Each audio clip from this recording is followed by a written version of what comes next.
न जायचे ताठा नित्य खटाटोप न जायचे ताठा नित्य खटाटोप मंडुकी वटवट तैसे तेगा प्रेमाविन भजन नाकाविन मोती अर्थाविन पोथी वाचुनी काय कुंकवा नाही ठाव म्हणे मी अहेव भावाविन देव कैसा पावे अनुतापाविन भाव कैसा राहे अनुभवे पाहे शोधुनिया हरिमुखी गाता हरपली चिंता त्यानही मागुता जन्म घेणे पाहता पाहणे गेले ते शोधोनी एका जनार्दनी अनुभविले हरिमुखी गाता हरपली चिंता त्यानही मागुता जन्म घेणे. प्रस्तुत सेवेकरिता निवडलेला अभंग हा श्री संत श्रेष्ठ शांतीब्रह्मनाथराय यांच्या हरिपाठातील 18व्या क्रमांकाचा अभंग असून या अभंगातून श्री संत श्रेष्ठ शांतीब्रह्मनाथराय अनुतापाने जो अंतःकरणामध्ये भाव उत्पन्न होतो किंवा भाव निर्माण झालेला आहे त्या भावानेच भगवान परमात्म्याची खऱ्या अर्थाने प्राप्ती होते. आणि तो जर भाव अंतःकरणामध्ये नसेल, जीवनामध्ये जर नसेल तर जीवन कसं व्यर्थ आहे याचं गोड वर्णन या अभंगातून नाथराय दृष्टांतपूर्वक आपल्याला सांगतात. विश्वमाऊली भगवान ज्ञानोबराय, वैराग्य रागरशिव जगद्गुरु तुकोबराय, शांतीब्रह्मनाथ महाराज, प्रातस्मरणीय स्वानंद सुखनिवासी सद्गुरू जोग महाराज, वारकरी संप्रदायातील सकल संत मांदियाळी आणि वारकरी संप्रदायाचं परमाराध्य दैवत भगवान श्री विठ्ठल पांडुरंग परमात्मा तथा भगवान योगेश्वर यांच्या अपार दयेमुळे अनुग्रहामुळे पुण्यस्थलीला गोदावरी मातेच्या तटाकावरती साक्षात नाथ महाराजांच्या जलसमाधीच्या स्पंदनामध्ये भगवान योगेश्वराच्या समोर या भव्य दिव्य गीता मंदिरामध्ये आदरणीय प्रातस्मरणीय गुरुवारी बाबांच्या मार्गदर्शनाखाली चालत असलेला हा पुरुषोत्तम मासाच्या निमित्ताने अखंड हरिनाम उत्सव आणि या उत्सवातील आपली ही हरिपाठ या ग्रंथावरील चिंतन सेवा आज आपल्याला अभंग क्रमाने प्राप्त आहे 18व्या क्रमांकाचा. न जायची ताठा नित्य खटाटोप मंडुकी वटवट तैसे तेगा. विश्वमाऊली ज्ञानोबरायांच्या हरिपाठाचा जर विचार केला तर 18व्या क्रमांकाचा अभंग येतो. कोणता?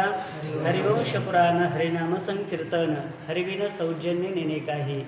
या अभंगामध्ये हरी हा शब्द किती वेळेस आलेला आहे?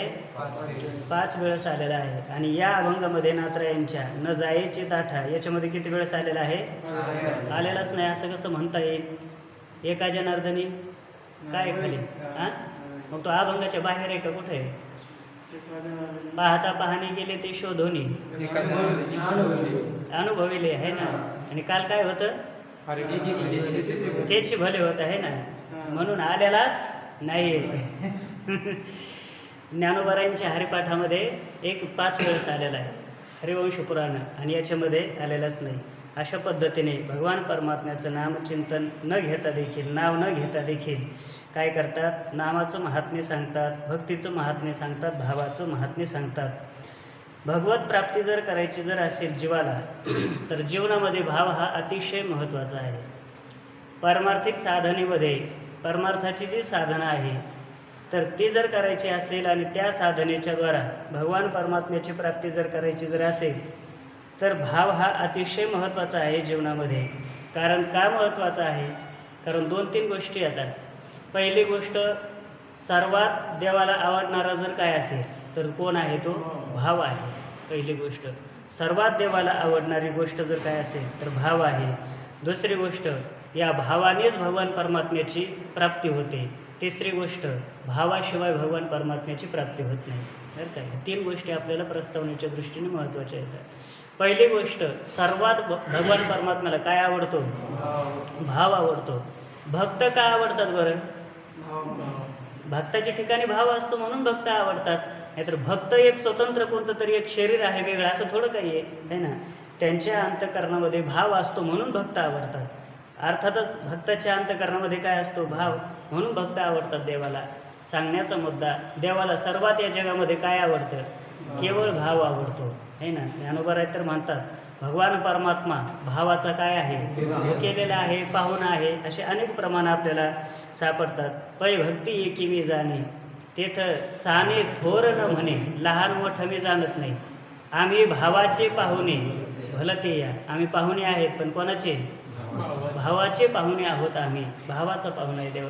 अर्थात भगवान परमात्मा हा कशाचा जर भुकेला जर असेल तर भावाचा भुकेला आहे. काय गोड प्रमाणे तुकोबरांचं पहा ना. गिरीधर लाल तो भाव का भोका, राग कला नाही जानत तुका. भगवान परमात्म्याचं भजन करीत असतील एखादी वेळेस जगद्गुरु तुकोबाराय, त्यावेळेस त्यांना विचारलं असेल, तुकोबाराय तुमचा जरा स्वर गेल्यावानी वाटतं, असं म्हटलं असेल कोणीतरी, कल्पना करा. त्यावेळेस तुकोबाराय म्हणले असतील बा स्वर गेला तरी काही हरकत नाही, कारण त्याला स्वराचं काही घेणं देणं नाही. गिरीधरला आलो तो भाव का भोका, माझा स्वर कशाला पाहतो तो, माझा भाव पाहणं काय आहे. तर गिरीधर भाव लालो तो भाव का भोका, राग कला नाही जानत तुका. मला कोणत्याही प्रकारचे राग येत नाहीत, रागिण्या येत नाहीत, है ना. गायनामध्ये काही राग असतात आणि काही रागिणी असतात. रागिणी जरी म्हणली तरी ज्याला ज्ञान नाही ते म्हणतात काय गोड राग म्हणला. राग आणि रागिणी एक पुल्लिंगी आहे आणि एक स्त्रीलिंगी आहे. देश काय आहे, राग आहे का रागिणी, राग आहे. मालकंस काय आहे, राग आहे. आणि बागेश्वरी काय आहे, परमेश्वरी, हां शिवरंजनी. काही स्त्रीलिंगी, जे स्त्रीलिंगी असेल तिला काय म्हणायचं, रागिणी म्हणायचं. म्हणून लोक म्हणतात ना तो काय लयच राग रागिने गातो. बरोबर आहे, ते राग रागिने गातो. केवळ रागच गात नाही ना, रागिनेही आहेत गायनामध्ये. चला, राग असो किंवा रागिने असो, ह्या जरी नसतील आणि भाव जर असेल तर भगवान परमात्म्याला तो आवडतो. आणि राग रागिने खूप गातो पण भावच नसेल तर काही उपयोग नाही. राग आळवितो नाना तुकोबाराय म्हणतात, आणि काय गातो ते कळे ना, है ना. अनेक प्रकारचे राग आळवितो, वरती करून या तोंड, काय हका मारितो उदंड. वा, वरती करून या तोंड, हका मारितो उदंड. वेगवेगळ्या प्रकारचे आलाप गातो, हे करतो, पण रागातलं काही ज्ञानच नाही, है ना. राग आळवितो नाना, काय गातो ते कळे ना. त्याला एका शब्दात सांगायचं जर झालं तर सागर राग गातो. हा सागर राग गातो म्हणजे कळालं काय. सागर राग म्हणजे, सागर कशाला म्हणतात, समुद्राला म्हणतात. समुद्रामध्ये जसे अनेक नद्या प्रविष्ट होतात तसं हा धरतो एक राग, पण ते एका रागामध्ये अनेक प्रकारचे रागाचे स्वर आणून टाकतो, त्याला म्हणायचं सागर राग. असे सागर राग भरपूर जण गाणारे येतात. काय कळते महाराज, रागामधलं किती सूक्ष्म ज्ञान आहे. एक जरी स्वर आहे ना, जरी इकडं तिकडं झाला तरी राग बदलतो असं म्हणतात. आपल्याला त्याच्यातलं काही जास्त माहिती नाही, पण त्याच्या वाचून काही अडकलंही नाही. राग कला नाही जानत तुका, गिरीधरला आलो तो भाव का भोका. सांगण्याचा मुद्दा, भगवान परमात्म्याला आवडतं काय सगळ्यात, भगवान परमात्म्याला भक्तिभाव आवडतो सगळ्या गोष्टीमध्ये. म्हणून तुकोबाराय म्हणतात त्याला काहीच लागत नाही दुसरं, काही न लगे एक, पण एक लागत, त्याला काही लागत नाही पण एक लागत, बाकीचं काहीच लागत नाही, पण भाव मात्र लागल्याशिवाय राहत नाही. भावच पाहिजे त्याला. काही न लगे एक भावाची कारण, तुका म्हणे आण विठोबाची शपथ घेऊन सांगतात तुकोबाराय, त्याला काही लागत नाही दुसरं, भाव मात्र भगवान परमात्म्याला लागतो. म्हणून सांगितलेलं आहे भावची कारण मोक्षाचे साधन बोली येले. म्हणून भाव पाहिजे अंतकरणामध्ये. का भाव पाहिजे, पहिली गोष्ट आपण सांगितली होती, भाव हा सगळ्या देवाला आवडणार आहे. पहिली गोष्ट, देवाला भाव आवडतो, म्हणून भाव हा पारमार्थिक जीवनामध्ये अत्यंत महत्त्वाचा आहे. दुसरी गोष्ट, भावामुळेच देवाची काय होते, प्राप्ती होते. भावबळे आकळे एरवी नाकळे, भावाच्याच द्वारा भगवान परमात्म्याची प्राप्ती होती, एरवी होत नाही. एरवी नाकळे म्हणतात, भावानेच मी आकळल्या जातो. करतळी आवळे तर सारी, एवढा स्पष्ट होतो भावाच्या द्वारा. पण एरवी म्हणजे भावाशिवाय जर तुम्ही करायला लागले काही बी तर जमणार नाही. मग तीर्थ करा, व्रत करा, नियम करा, दान करा, धर्म करा, काही करा, तीर्थाटन करा, काही करा, भगवान परमात्म्याची प्राप्ती होणार नाही. होईल कशाने, भावानेच, भावाशिवाय होणार नाही. म्हणून भगवान परमात्म्याची ही प्राप्ती केवळ भावानेच होते. म्हणून असं म्हटलेलं आहे, नाथराय देखील म्हणतात, होवा वया मोक्षपद प्राप्त, होवा वया माझे पद प्राप्त, त्याचे भांडवल गा भावार्थ. माझं पद जर प्राप्त करायचं जर असेल तर त्याच्या ठिकाणी भांडवल पाहिजे. कशाचं, भावार्थाचं भांडवल पाहिजे. होवा वया माझे पद प्राप्त, त्याचे भांडवल गा भावार्थ, भावबळे गा समस्त पद निश्चित पावल्या. गोपिकाच्या येतात तर त्या माझं जे पद पावल्या गोपिका, ते कशाच्या जोरावर पावल्या, केवळ भावावरती. म्हणून भाव हा अतिशय महत्त्वाचा आहे. आपल्या संतांना देखील खूप ठिकाणी सांगून ठेवलेलं. वर्म ते एक आहे दृढ धरावा भाव, जाणीव नागवन निधी लागो ते ठाव, म्हणून संग टाकी सेवी अद्वैत भाव. तुका म्हणे हाची संती, हाच उपाय केला आपल्या संतांनी मागे, म्हणून मागून आली वाट सिद्ध ओळीची तैशी, तेनेची पंथे चालव जाता. आपल्या संतांनी जीवनामध्ये काय केलं? भक्तीच केली, भावच अंतकरणामध्ये ठेवला, निष्ठावंत भाव, भक्ताचा स्वधर्म, निर्धार हे वर्म चुकवू नये. त्यांच्या अंतकरणामध्ये भाव होता. मग संतांनी जर आपल्या भगवान परमात्म्याच्या प्राप्तीसाठी जर भाव ठेवलेला असेल आणि त्या भावाने जर भगवान परमात्म्याची प्राप्ती होत असेल, तर संपूर्ण विश्वाने देखील भगवान परमात्म्याच्या प्राप्तीसाठी अंतकरणामध्ये ठेवला पाहिजे. काय? भावच ठेवला पाहिजे. पहिली गोष्ट, भाव हा देवाला आवडणारा आहे, भावाशिवाय भगवान परमात्म्याची प्राप्ती होत नाही. आणि तिसरा मुद्दा पाहिला होता आपण, भावानेच देवाची काय होते? प्राप्ती होती. हा दुसरा मुद्दा. आणि तिसरा मुद्दा पाहिला होता, भावाशिवाय देवाची प्राप्ती होत नाही. एरवी नाकळी म्हटली ना नात्राय, तो शांती ब्रह्मनाथ महाराज हे भगवान ज्ञानोबर आहे. भाव बळे आकडे एरवी नाकळी. एरवी नाकळी म्हणजे भावाशिवाय आकळल्या जात नाही, भावाशिवाय आकळल्या जात नाही. केवळ त्याची भावानेच प्राप्ती होती, भावाशिवाय प्राप्ती होत नाही.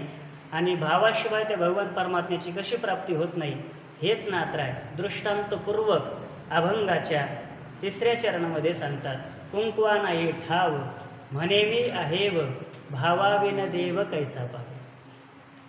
काही काही अभंगाचं असे असतात, पहिल्या चरणामध्ये प्रस्तावनेला वावच मिळत नाही. चला, कुंकवा नाही ठाव म्हणे मी आहे, भावाविन देव कैसा पावे. भावाशिवाय देव कसा प्राप्त होईल? 3 मुद्दे होते आपले. पहिला, भाव देवाला आवडणारा आहे, भावानेच देवाची प्राप्ती होते आणि भावाशिवाय देवाची प्राप्ती होत नाही. म्हणून भावाविन देव कैसा पावे. नाथरायांचा सवाल आहे आपल्याला, भावाशिवाय देव कसा प्राप्त होईल का? आपल्याला होणारच नाही. म्हणून देवाची प्राप्ती होईल, पण कशाने? भावाने होईल. म्हणून सर्वात श्रेष्ठ काय आहे? भावच आहे. अनेक प्रकारचे बळ सांगितलेले आहेत. बळाचे प्रकार अनेक आहेत शास्त्रामध्ये, अनेक प्रकारचे बळ येतं. त्याच्यात सर्वात श्रेष्ठ बळ कोणतं सांगितलेलं आहे? भावाचं बळ सांगितलेलं आहे. या भावाच्या बळापुढे इतर बाकीच्या याचे बळ तर फिकेच येतं, पण साक्षात भगवान परमात्म्याचं देखील भावापुढे बळ कसं आहे? एकच आहे. त्याचंही काही चलत नाही त्या भावापुढे. तुकोबरायने त्याचं वर्णन करत असताना गोड वर्णन केलेलं आहे. भावापुढे बळ नाही कोणाचे सबळ. कोणाचंही बळ भावापुढे नाही. मग तो देव जरी असला तरी देखील भावाच्या बळाने देवसुद्धा काय होतो? आकळल्या जातो. तुकोबरायचं प्रमाण आहे ना, गांढ्या तरी भावाचा अंकित, बराडी तरी उच्चिष्टाची प्रेत, ओंगळ तरी कुबजे शिरत, भ्याड अनंत बहु पापा. ते पुढचं, गांढ्या तरी भावाचा अंकित. अंकित होतो भगवान परमात्माकडून. कोणाचा? कोणाचाही नाही. एवढा विशाळ भगवान परमात्मा, एवढा शक्तिशाली भगवान परमात्मा, पण भावापुढे बळ त्याचं मात्र चलत नाही. भावाच्या बळाने तो आकळल्या जातो. म्हणून सर्वात श्रेष्ठ जीवनामध्ये जर काय असेल तर भाव आहे. पण म्हटले भाव भाव भाव म्हणजे तरी काय हो? भाव म्हणजे काय नेमकं? तर भक्ती रसामृत सिंधूमध्ये त्याची व्याख्या करत असताना भाव कशाला म्हणतात ते सांगितलं. भाव म्हणजे काय तर सांगतात, प्रेम नसतो प्रथमावस्था भाव इति उच्यते बुधैही. बुधैही उच्यते. बुधैही उच्यते म्हणजे ज्ञानी लोक म्हणतात किंवा ज्ञानी लोक भावाची व्याख्या करतात. भाव कशाला म्हणतात? प्रेम नसतो प्रथमावस्था. प्रेमाची जी पहिली अवस्था आहे, प्रथमावस्था म्हणजे पहिली अवस्था. प्रेमाची जी पहिली अवस्था आहे तिलाच ज्ञानी लोक, बोध लोक काय म्हणतात? भाव असं म्हणतात.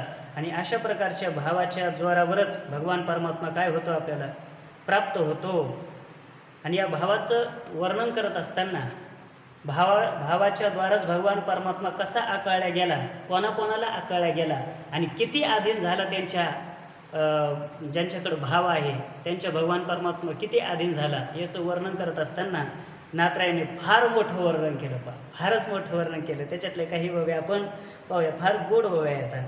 भगवान परमात्मा कशा भक्ताच्या भावाच्या अधीन होतो याचं वर्णन करत असताना नाथराय म्हणतात, मज गोपिकांची कोण गोडी, त्यांच्या प्रेमाची जाती चोखडी, या लागी मज त्यांची आवडी, आती गाढी उद्धवा.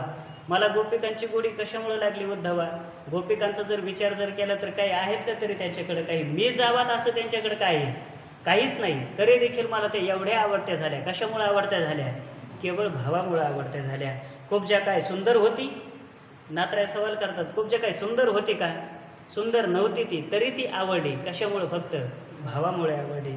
खूप ज्या काय सुंदर होती, तिच्या प्रेमाची मज प्रीती, राधा प्रार्थी मी वनाप्रती. काय विषयासक्ती लागूनी, मी काय विषयासक्ती लागूनी जात होतो काय? राधेने मला वनाप्रती बोलवलं तर मी वनामध्ये जात होतो राधेसाठी. विषय भोगण्याकरता जात होतो का तिथं? नाही नाही, तिथं तिच्या अंतःकरणामध्ये एकच होतं, काय? भाव होता. आणि जिथं भाव असेल तिथं देव आहे. जिथं भाव तिथं देव असतो. म्हणून आणखी नातराय वर्णन करतात, कोण भक्ती केली गोपाळी, काय ती सोवळी ओवळी. गोपाळाने कोणती भक्ती केली होती हो? काय ते सोवळं ओवळं काही त्यांचं आहे का? आंघोळीचा पत्ता नाही का? काही पत्ता नाही. ते दुधाचं सगळ्या अंगाला वास लागलेला वगैरे सगळं अशा प्रकारचं राहणं. पण त्यांचे उच्चिष्ट कवळ मी गिळी, प्रेमसंगेळी डुल्लत. आणि त्यांचं उच्चिष्टसुद्धा मी खाण्याकरता मागं पुढं पाहिलं नाही. कशाच्या जोरावरती? फक्त भावाच्या जोरावरती. पांडवाच्या बाचे मी काय लागे, पांडवाच्या बापाचं मी काय लागतो खरं जर पाहिलं तर. त्याची बेवटे सोशी अनेके, त्यांचं किती दुःख मी सहन केलं. मी सुदाम्याच्या पाया लागे, काय त्याचे मी पांगे पांगलो. मी सुदाम्याच्या पायाला लागण्याकरता माझ्या ठिकाणी असं कोणतं कमीपणा आला होता की त्याच्या मी पायाला लागावं, पण तरीही लागलो. कशासाठी? मी सुदाम्याच्या सोडी गाठी पोहाया लागे. आहे ना? कशामुळे सोडल्या त्याच्या पोह्याच्या गाठी मी? केवळ भक्तीसाठीच ना, आहे ना? ते तुकोबरायचा एक अभंग आहे, थोर प्रेमाचा भुकेला हाची दुष्काळ तयाला. पुढे हां, पोहे सुदामदेवाची. पुढे फके मारी कोरडेची. आहे ना? सुदामदेवाची फके मारी कोरडेची. मी काय अन्नाशी दुकाळलो, तो यज्ञपत्न्याशी मागो गेलो. मी भावार्थाचा भुकेलो, प्रेमाच्या पावलो पाहुणेरा. मला काय एवढी भूक लागलेली होती का? मला भीक लागलं होतं काय? असं मी यज्ञपत्नीकडं मागण्याकरता गेलो. यज्ञपत्नीकडं कशामुळे गेलो? मी जेवण्याकरता, तिथं मागण्याकरता. केवळ त्यांच्या अंतःकरणामध्ये भाव होता. असं गोड वर्णन नातरायने याच्यामध्ये फार केलेलं आहे. पहा, ह्या जर सगळ्या जर बाब्या पाहिल्या ना आपण, तर अख्खं प्रवचन याच्यामध्ये संपल. एवढा गोड एक तुम्ही पाहू शकता, नंतर पाहू शकता, म्हणजे आपल्या आनंदाकरता वाचू शकतात त्या बाब्या. तर अशा प्रकारचा हा भगवान परमात्मा भावाच्या किती अंकित होतो याचे कित्येक तरी आपल्याला उदाहरणं आहेत. म्हणून जीवनामध्ये भाव हा काय आहे? अतिशय महत्त्वाचा आहे. म्हणून नाथ महाराजांची भाषा आहे, भावे विन देव कैसा पावे. भावाशिवाय देव कसा पावेल? म्हणजेच अंतःकरणामध्ये काय पाहिजे? भाव पाहिजे. भावाशिवाय भगवान परमात्म्याची प्राप्ती होणार नाही. मग भावाशिवाय जर भगवान परमात्म्याची प्राप्ती होत नाही, बरोबर आहे ना? मग भावाशिवाय जे केलं जातं ते कसं आहे? तर ते कसं आहे ते नातराय वर्णन करतात, कुंकवा नाही ठाव म्हणे मी आहे. हे कसं आहे? जशी एखादी विधवा बाई आहे विधवा पण म्हणते सद्वा. हे जसं विटंबन आहे, हे खरं यथार्थ रीतीने नाही आहे हा व्यवहार. तशा पद्धतीने आहे खऱ्या अर्थाने अभक्त, अंतःकरणामध्ये भाव नाही, भक्ती नाही, अशा प्रकारचं आहे. कोण? अभक्त. पण म्हणतो काय? स्वतःला भक्त म्हणून घेतो, पण भक्त म्हणून केवळ जमणार नाही, आहे ना? अभक्त आहे तो. आणि अशा प्रकारचा तो भक्त नसून देखील स्वतःला काय समजतो? भक्त समजतो. कारण त्याच्या ठिकाणी भाव नाही, आणि भावाशिवाय देवाची प्राप्ती नाही. भावे बिन देव कैसा पावे, भावाशिवाय प्राप्त होऊ शकत नाही. उदाहरण दिलं त्यासाठी, कुंकवा नाही ठाव म्हणे मी आहे. व जसं कुंकवाला ठाव नसताना देखील, आहेव नसताना देखील मी आहेव आहे हे म्हणणं जसं व्यर्थ आहे, तशा पद्धतीने अंतःकरणामध्ये भाव नसताना देखील मी भक्त आहे, मी भक्त आहे, मी भक्त आहे असं लोकांना ओरडत सांगणं, म्हणत सांगणं हे कसं व्यर्थ आहे. याचंच आणखी एक उदाहरण देऊन नातराय वर्णन करतात अभंगाच्या पहिल्या चरणामध्ये. न जायेची ताठा नित्य खटाटोप. आणि हे बोलणं कसं आहे त्याचं? मंडुकी वटवट तैसे देगा. भाव तर अंतःकरणामध्ये नाही, पण स्वतःला भक्त म्हणून घेतो. हे बोलणं कसं आहे त्याचं? मंडुकी वटवट. मंडूक शब्दाचा अर्थ काय होतो? बेडूक, आहे ना? आपल्या तिकडे बेंडकी म्हणतात. हां, बेंडकीसारखं ओरड नाही त्याचं. आता पावसाळा गेला थोडा मागच्या वेळेस, आत्ता काही महिन्यापूर्वी, समजा एका महिन्यापूर्वी, 15 दिवसापूर्वी आपले शेजारी सारखा कसा आवाज येतो त्याचा, आहे ना? कसा येतो? तुम्हाला येत नाही काढता? काढून दाखवतो मग मी. कसा येत होता ते सांगतो पण मी. हां, नाही चला मी नाही काढायचं. तुम्ही एवढे जण असून काढायला तयार ना, तर मग मी कशाला काढू. बरोबर गेल्यावर काढा. तर ज्याच्या अंतःकरणामध्ये भक्ती नाही, भक्तहीन, भाव नाही म्हणून भक्ती करीत नाही, आणि भक्ती नाही म्हणून तो भक्तही नाही. पण स्वतः लोकांना काय म्हणायला लावतो, मी काय आहे, भक्त आहे, अशा प्रकारचा. मग हे त्याचं म्हणून घेणं कसं आहे, हे त्याचं म्हणणं कसं आहे, याचा विचार नाथ महाराज या पहिल्या चरणामध्ये करतात. न जायचे ताठा नित्य खटाटूप, मंडुकी वटवट तैसे ते गा. त्या बेडकाच्या वटवटीप्रमाणे डूर डूर करतं ना ते, तसं त्या डरडरीप्रमाणे आहे त्याचं. वटवट वटवट करणं आहे त्याचं. स्वतः तर भक्त नाही, पण भक्त म्हणून घेतो. आणि मग भक्त नसल्यामुळे अंगातला ताठा जात नाही ना. आता जो अंगातला ताठा जात नाही, का जात नाही, भक्त का नाही, भाव नाही. भाव नाही म्हणून भक्त नाही, आणि भक्त नाही म्हणून अंगातला ताठा जातच नाही. पहा ना काय गोड भाषा आहे. न जायची ताठा, ताठाच जात नाही. न जायची ताठा, न जायची, लक्षात आला का अर्थ. न जायची ताठा, मग काय करीत राहतो, ताठा तर जात नाही, मग नित्य खटाटोप करीत राहतो. कशाची, मी भक्त आहे, मी भक्त आहे असं म्हणण्याची.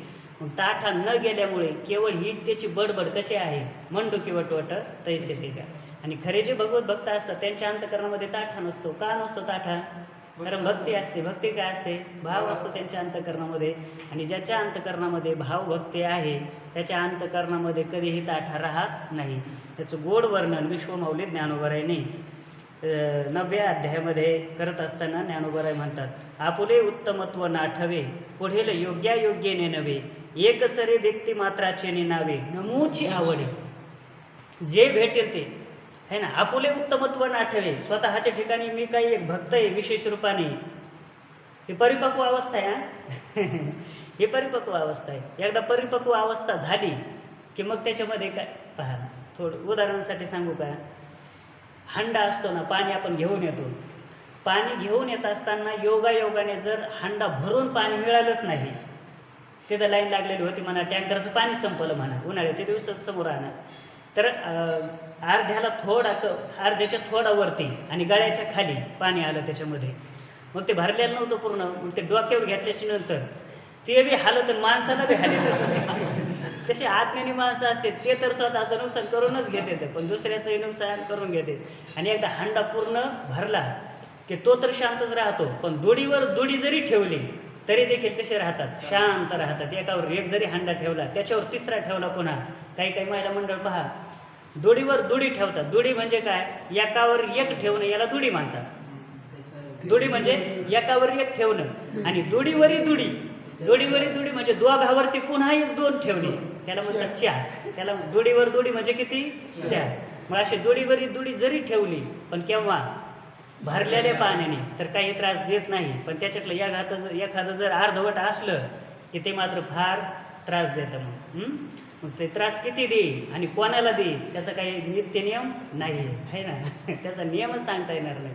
पण जे पूर्ण जीवन आहे त्याला मात्र काहीही नाही. ते कसं जीवन असतं पूर्ण भक्ताचं, ज्ञानोबराय म्हणतात, आपुले उत्तमत्व नाठवे, आपल्या ठिकाणी फार मोठेपणा, आपण श्रेष्ठ भक्त आहोत अशा प्रकारची जाणीवसुद्धा नाही. पुढीला योग्य अयोग्यने नव्हे, पुढचा योग्य आहे का अयोग्य आहे हाही विचार करीत नाही. एक मात्राचे ने आहे ना, एक सरे व्यक्ती मात्राचे नावे नमूची आवडे, दिसेल त्याला काय करतात, साष्टांग दंडवत करतात. आपण कालच बाबाच्या मुखारविंदातून चरित्र ऐकलं श्रीपाद महाराजांचं. नंतर त्या श्रीपाद महाराजांनाच नाव पडलं काय, दंडवत स्वामी. त्यांचं पहिलं नाव श्रीपादांनाच नंतर का दंडवत स्वामी नाव पडलं त्यांचं, कारण ते कोणालाही काय करायचे, दंडवत. त्यांच्या पुढे योग्य नव्हे, किती गोड आहे. त्यांना काय योग्य गाढव काय योग्य होतं काय, घातलंच ना. बरं योग्य जिवंत तरी असलं तरी ठीक होतं, पण नाथरायाने तो वर्णन केलं ते फुगून बाहेर आलं होतं, मेलेलं होतं, सगळं सडलेलं होतं. कल्पना करा सगळी. एवढं दुर्गंधीयुक्त गाढव असताना देखील त्यालाही नमस्कार केला म्हणजे आपल्यासारखा जय हरी नाही केला असं. लोटांगणच घातलं त्याला. कोणाला, गाढवाला देखील आहे ना. आपण देवाला घालीत नाहीत. ऐकलंय अशी कथा आहे पाहिजे. काय करता आता, हे पूर्णत्वाचं अपूर्णत्वाचे चिन्ह येते. आणि हे काही कांड्या लावण्यासाठी नाही, पुन्हा ओळखण्यासाठी येतं. आपलं माप ओळखायचं आपण आहे ना. डॉक्टर बाबा सांगत असतात ना, हे जे चिन्ह येतं हे दुसऱ्याला कांड्या लावण्याकरता नसतं, हे आपण कुठं येतं किती पाण्यामध्ये येतं आहे ना. हिसाब तो बरोबर आहे, बराबर आहे, मग छोकरा डुबरा आहे ना, आहे ना. हिसाब बरोबर आहे सगळा. परमार्थामध्ये आलो, परमार्थ करतो, पण दुःख कसं काय व्हायला काही मिळ लागत नाही, म्हणून हिसाब बरोबर आहे, पण छोकरा डुबरा आहे. पाणी हा ते मोठं उदाहरण आहे. बाबा सांगत असं. चला, महात्म्याची ही अवस्था असते. त्याच्या पुढची ओवी ज्ञानोबारांची पहा, अत्यंत गोड ओवी आहे की जी सर्वांना अशा प्रकारची कळत. का फळलिया तरुची शाखा सहजे भूमीसी उतरे देखा तैशी जीव मात्र अशेखा हालावती ते. फळलिया तरुची शाखा. पूर्वीच्या काळामध्ये आपणही पाहिले असतील, मी पाहिलेले आहेत काही आंबे असे पाहिलेले आहेत.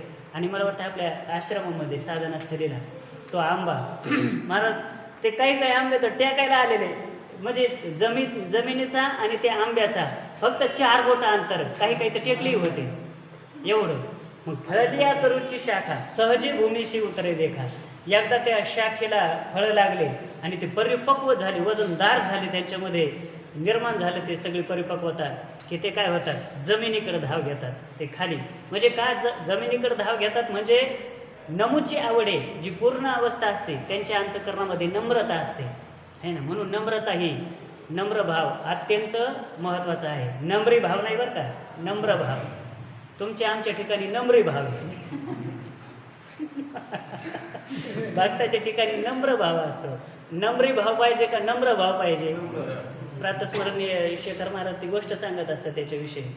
तुमच्या आमच्या ठिकाणी नम्री भाव असतो आणि भक्ताच्या ठिकाणी नम्र भाव असतो. जाते ती गोष्ट आपण ऐकू त्यांच्या मुखारविंदातून कधीतरी पुन्हा. तर तुमच्या आमच्या ठिकाणी नम्री भाव असतो आणि भक्ताच्या नम्र भाव असतो. म्हणून नम्र भाव हा अत्यंत महत्त्वाचा आहे. नम्र झाला भूता कोंडिले आनंद. तुम्ही रात्री अभंग म्हटले होते, त्याच्यामध्ये काहीतरी होतं ना असं, हा नमनते नम्रता. नमन म्हणजे काय, नमनते नम्रता. नम्रता असणं अंतःकरणामध्ये, याच्यापेक्षा नमन कोणतं मोठं आहे. नम्रता असली की नमन होऊनच जातं, आणि जर नम्रता नसेल तर नमस्कार करण्याचं ढोंग करा, ते नमन होत नाही, ते नमस्कार होतच नाही, ते कितीही काही करा चाल. तर म्हणून हे महत्त्वाचं आहे. हे का महत्त्वाचं आहे? नम्रता जर नसेल, ताठा जर असेल तर कधी कधी खूप मोठा धोका होतो. कधी कधी म्हणण्यापेक्षा निश्चितच होतो. तुकोबारायांनी किती गोड उदाहरण दिलं. फार मोठमोठे झाडं असतात म्हणले नदीच्या काठावरती, पण ज्यावेळेस नदीला पूर येतो ना, तर त्यावेळेस त्या नदीच्या काठावरचे जे मोठाले झाडं असतात आणि त्याच नदीमध्ये लवाळ नावाचं एक गवत असतं, बरोबर आहे, लवाळ माहिती आहे ना. तर महापुरामध्ये जेवढाली मोठाले झाडं असतील ना, असे पाण्याला न मेचणारे, ते पाणी काय करतं, त्याला उपटूनच घेऊन जाते, बुडातून उपटून घेऊन जाते. महापुरे झाडे जाते तेथे लवाळे वाचत, पण लवाळ मात्र पाणी आलं की ते काय करतं, आपलं खाली मान घालतं बिचार, आणि ते पाणी तसंच निघून जातं. आणि हे झाडं काय करतात, पाणी येतं होय या द्या, लगे असे ताट पाणी उभं राहते, मग पाणी लय बेकार असते. 2006चा पूर माहिती आहे आपल्याला सर्वांना, आहे ना. गोदावरीचे जेवढ्या काठावरचे शेत होते, काहीचे आल्लाद असे बागाचे बाग त्या पाण्यावरून चलत होते, असे बागच असे जे जास्त काठावरचे शेत ना, काहीच्या केळी तशा चलत होते त्या पाण्यावरून. फार विचित्र दृश्य होतं, त्या भयंकर दृश्य होतं. चला, तर महापुरामध्ये झाडं जातात, पण लवाळ जातात का? जात का नाही? झाडं का जातात, लवाळ का जात नाही? झाडाच्या ठिकाणी ताठा असतो आणि लवाळ्याच्या ठिकाणी नसतो.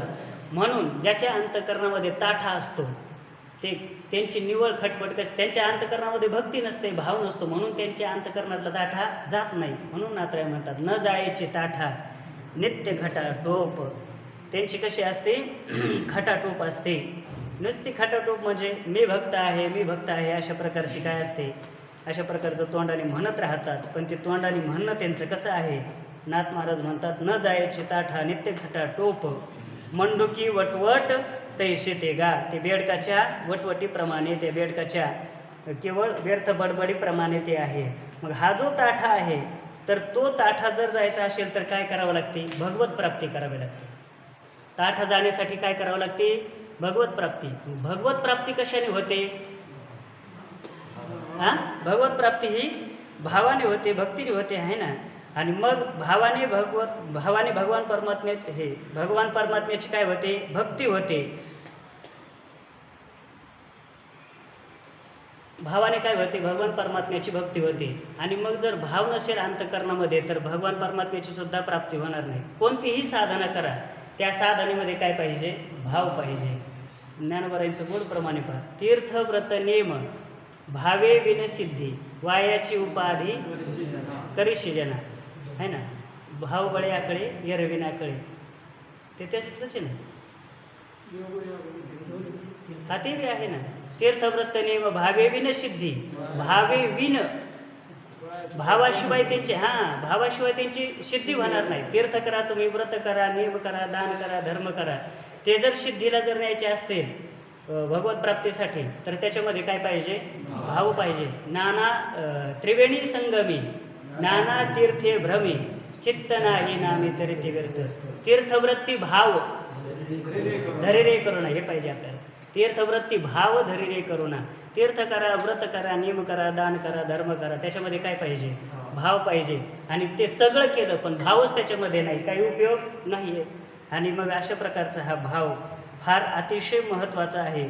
म्हणून जीवनामध्ये कोणतीही साधना करत असताना भाव काय आहे, अतिशय महत्त्वाचा आहे. आणि मग भाव जर नसेल तर कोणतंही आपण साधन केलं तर ते कसं आहे, व्यर्थ आहे. मग भाव नसताना कोणतंही साधन केल्यानंतर ते कसं व्यर्थ आहे याचं वर्णन करत असताना नाथराय अभंगाच्या 2ऱ्या चरणामध्ये वर्णन करतात. प्रेमाविन भजन नाकाविन मोती, अर्थाविन पोथी वाचुनी काय. भाव जर नसेल तर भक्तीसुद्धा व्यर्थ होते, है ना. भावामध्ये भक्ती पाहिजे, योगामध्ये भक्ती पाहिजे, कोणत्याही साधनेमध्ये भाव पाहिजे. तर भाव जर नसेल तर आपण काही जरी केली जीवनामध्ये साधना तरी ती व्यर्थ आहे. याचं वर्णन करत असताना नाथराय अभंगाच्या 2ऱ्या चरणामध्ये वर्णन करतात. प्रेमाविन भजन नाकाविन मोती, अर्थाविन पोथी वाचुनी काय. प्रेमाविन भजन म्हणतात अगोदर, नाकाविन मोती, अर्थाविन पोथी वाचुनी काय. आपण क्रम बदलू थोडा, है ना, त्याला क्रम बदलून अर्थ करतो. नाकाविन मोती काय उपयोगाचं आहे. मोती खूप सुंदर आहे म्हटली, मोती कसं आहे, खूप सुंदर आहे म्हटले, पण ते घालण्याकरिता नाकच नाही. जिथं घालायचा ती जागा कमी झालेली आहे, तिथं पाटी लावलेली, येथे नाक होते असं, म्हणजे जसं ते आहे ना येथे नाक होते. जसं पूर्वीच्या काळामध्ये काही तिथालचं पडझड झाली, आपण किल्ल्यावरती याच्यावरती जर गेलो तर इथे संभाजीराजांचा जन्म झालेला वगैरे, तिथं काही आता अवशेष एवढे शिल्लक नसतात वगैरे पहिल्यासारखं, पण ती एक जागा आहे म्हणून इथे झालेली म्हणजे ही जागा ती त्या ठिकाणाची आहे, अशा प्रकारचा प्रसंग इथं झाला होता असं दाखवण्याची जागा आहे. मोती चांगला आहे पण नाकच नाही घालण्याकरता काय करायचं. तुकोबरायांनी किती गोड उदाहरण दिले पाहणे, आहे ना. म्हणजे पोरगी पाहण्याकरता पाहुणे गेले आणि गेल्याच्या नंतर मुलगी पाहिल्याच्या नंतर आता फार शिकलेली होती, सध्याच्या काळामध्ये पैसे कमावणारी होती बिचारी, चांगल्या घरची होती, सुशील होती, देखणी होती, गोरीपान होती, सगळ्या गोष्टी होत्या. मग झालं, जमलं वगैरे, है ना, म्हणजे पाहिलं वगैरे पण पक्क नाही केलं. मग आल्याच्या नंतर गावाकडे आल्याच्या नंतर लोक विचारायला लागले, म्हणजे हो कसं काय झालं, म्हणजे पोरगी पाहायला गेले होते. लोक म्हणले काय विचारता, म्हणजे पोरगी लाखात एक नंबर. म्हटलं असं बरं, म्हणले काही पोटापाण्याचं विचारूच नका, आपल्याही सगळ्या कुटुंबाला पोषीन एवढं आहे तिच्याकडे. म्हणले सगळे गुण सांगितले, पण म्हणले मग जमलं का. म्हणले नाही जमलं. म्हणले का जमलं नाही. पण म्हणले सगळं चांगलं आहे हो, पण एका गोष्टीने गेली ना, है ना, काय करावी ती 32 लक्षणे, पण नाक नाही त्याने वाया गेली. नाकच नाही, काय करायचं 32 लक्षणं त्याचं, है ना. नाक नाही, नाकाविन मोती, नाकाशिवाय मोती नाही आहे. अर्थाविन पोथी वाचतो, खूप पोथी वाचतो म्हटले, है ना. पारायण करतो, तसं करू नये असं नाही बरं का. पण नाथ महाराजांना त्याची पुढची अवस्था अपेक्षित आहे. केवळ वाचण्यापुरतीच नाही तर त्याच्यामध्ये काही टप्पे आहेत पहा. अगोदर पठण पाहिजे, वाचन पठण तर पाहिजेच, पुन्हा अर्थ समजायला पाहिजे, अर्थाकार वृत्ती व्हायला पाहिजे, ती झापायला पाहिजे, रंगायला पाहिजे, त्यानुसार आचरण झालं पाहिजे. ह्या सगळ्या टप्पे आहेत हे. तर हे टप्पे महत्त्वाचे आहेत. पारायण करतो, खूप पोथ्या वाचतो, पण वाचलेल्या पोथीचा अर्थच कळत नाही, काय करायचं. मग नाथ महाराज म्हणतात नाकाविन मोती, व्यर्थ जसं आहे तशा पद्धतीनेच अर्थविन पोथी वाचणं सुद्धा कसं आहे, व्यर्थ आहे. नाकाविन मोती अर्थविन पोथी वाचून काय काय करायचं. तशाच पद्धतीने प्रेमाविन भजन, भजन खूप करतात म्हटले, पण कसं करतात, प्रेम नाही. अंतकरण भजन करत असताना, भजन म्हणजे काय आपलं टाळपाकवाचं हेच भजन असं काही नाही. भगवान परमात्म्याच्या भजनासाठी काही सामुग्री लागत नाही. एकटा करू शकतो, कुठं करू शकतो, कधीही करू शकतो. भजन म्हणजे काय, नामचिंतन कधीही करू शकतो भगवान परमात्म्याचं. पण ते करत असताना नामचिंतन कसं झालं पाहिजे, कंठी प्रेम दाटे नैनी नीर लोटे मग हृदय प्रगटे रामरूप, ही अवस्था आहे त्याची. अष्टांग भाव अंतकरणामध्ये निर्माण झाले पाहिजे, अष्टसात्विक भाव उत्पन्न झाले पाहिजे. ही प्रेमाची अवस्था आहे, भक्तीची भजनाची अवस्था आहे. मग भजन तर खूप करतो, पण त्या भजनामध्ये कित्येक तरी वेळेस उठायचं, त्याच्यातून काही बी खायचं, काही प्यायचं, तसं नाही. भजनाचा विधी हो ना, भजनाला एकदा बसलं की भजन होईपर्यंत उठायचं नाही.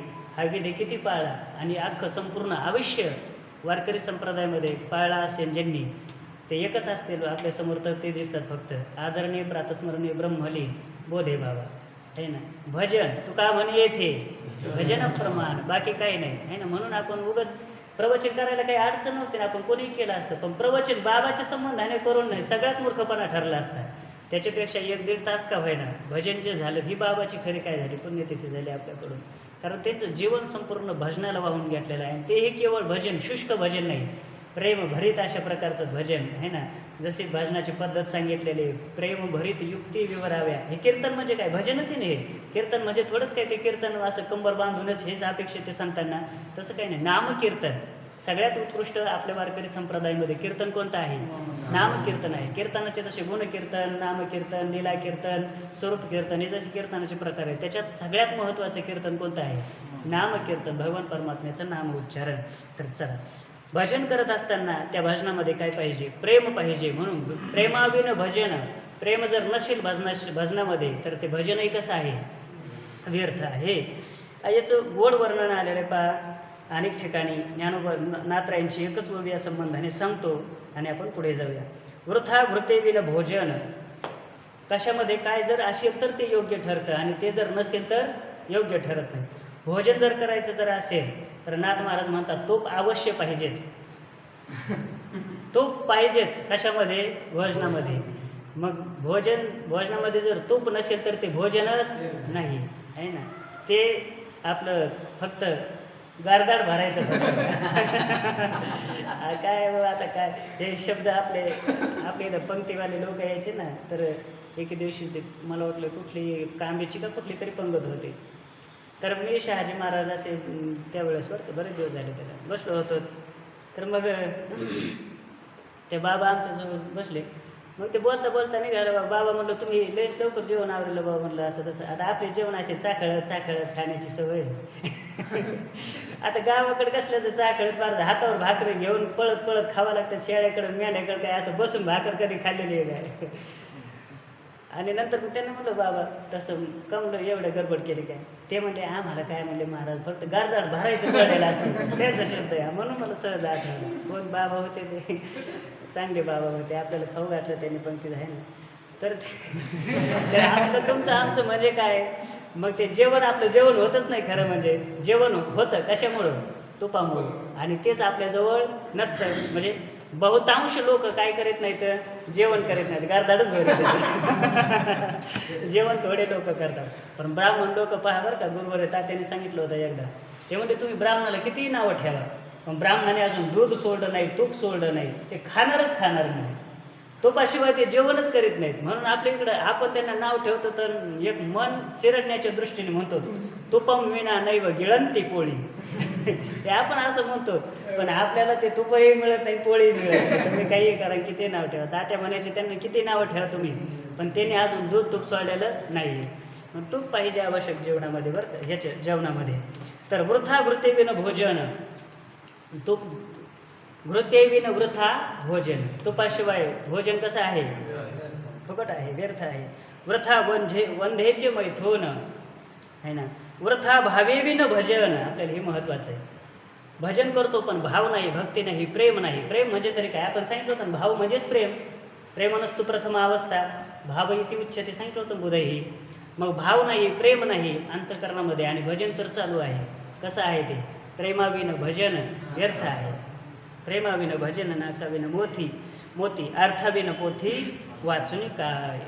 अशा प्रकारचा एकंदरीत अंतःकरणामध्ये काय पाहिजे? भाव पाहिजे. भाव हा अतिशय महत्त्वाचा आहे. मग महाराजांना विचारलं, महाराज नाथराय, एवढा महत्त्वाचा जर भाव असेल तर तो भाव आम्हाला प्राप्त कसा होईल? कशामुळे तो भाव अंतःकरणामध्ये राहतो हे सांगा, आम्ही ते करू. मग नाथराय म्हणतात, तुम्हाला जर अंतःकरणामध्ये भाव जर ठेवायचा जर असेल तर तो भाव राहण्याकरिता अंतःकरणामध्ये लागतो अगोदर एक गोष्ट. कोणती गोष्ट लागते नाथ महाराज? याचं उत्तर नाथ महाराज अभंगाच्या 4थ्या चरणामध्ये देतात. अनुतापाविन भाव कैसा आहे. अनुतापाशिवाय भाव राहत नाही. म्हणून जर भाव जर अंतःकरणामध्ये जर ठेवायचा असेल तर अंतःकरणामध्ये अगोदर पाहिजे काय? अनुताप पाहिजे. अनुताप असेल तर भाव असेल तर भक्ती, आणि भक्ती असेल तर भगवान परमात्म्याची प्राप्ती. आली का लिंक लक्षात आहे? हा लिंक काय नाही, साखळी म्हणा. लिंक म्हणलं की दुसरीकडे जाते पुन्हा. साखळी. म्हणून अनुताप हा जीवनामध्ये काय आहे? अतिशय महत्त्वाचा आहे. म्हणून आपल्या साधू संतांनी सगळ्यात मोठं तीर्थ कोणतं सांगितलेलं आहे? नाही अनुतापी पांघरे दिशा. आपण त्या दिवशी म्हणून गेलो, अनुतापे दोष जाय न लगता निमिष. अनुताप जर माणसाचे दोष अंतःकरणामधले का जात नाहीत? कारण अनुताप झालेला नसतो. माणसाने असं डोक्याला हात लावून कितीही बसू द्या, बापरे माझ्याकडून फार मोठी चूक झाली, आतापासून मला ही चूक करायचीच नाही, मी करणार नाही, अशा प्रकारचं किती म्हणू द्या. पण अनुताप जर झाला नसेल तर लाख त्याने म्हणू द्या तसं, पुन्हा दुसऱ्या दिवशी त्यावेळेला जे करायचं तेच केल्याशिवाय राहणार नाही. अशा अंतःकरणामध्ये भावाची अनुतापाची उत्पत्ती झाली नाही ना. म्हणून अनुतापाशिवाय भाव राहत नाही. अनुतापाविन भाव कैसा राहे.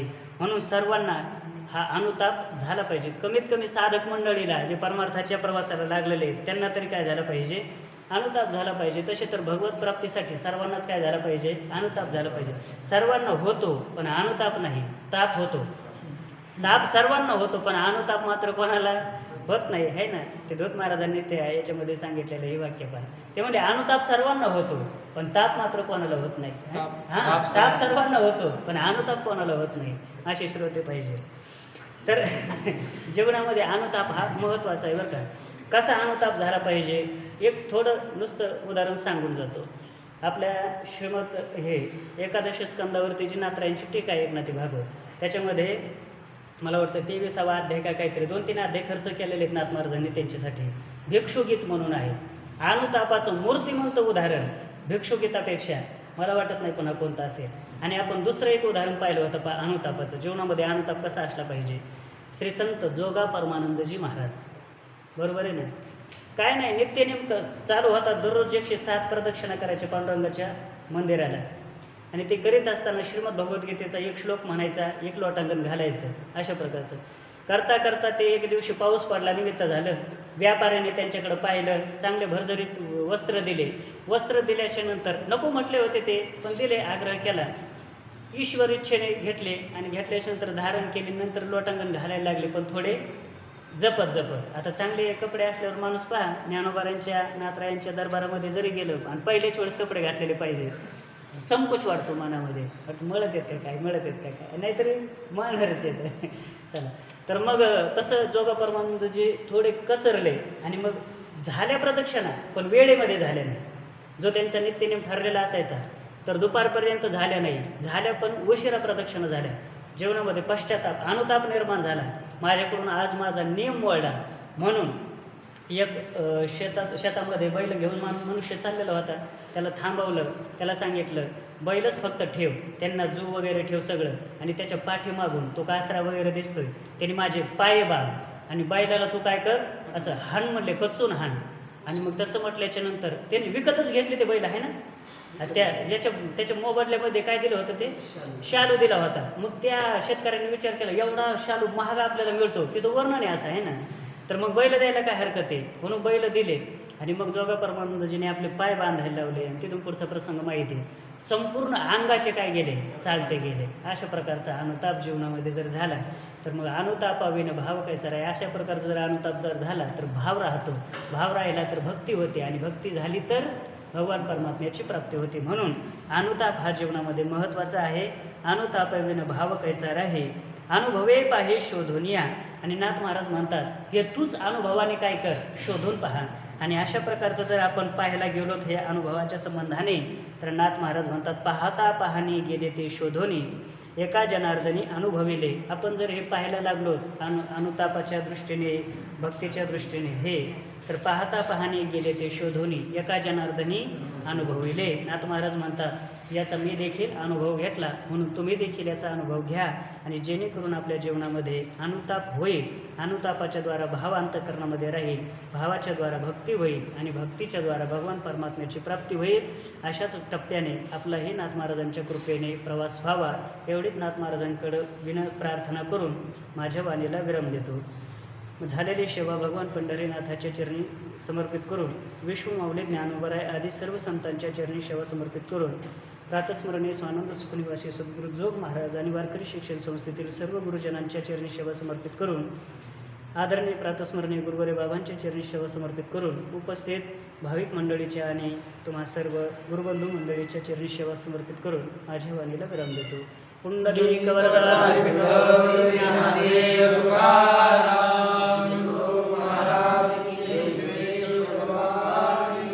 शांती ब्रह्म एकनाथ महाराज की जय.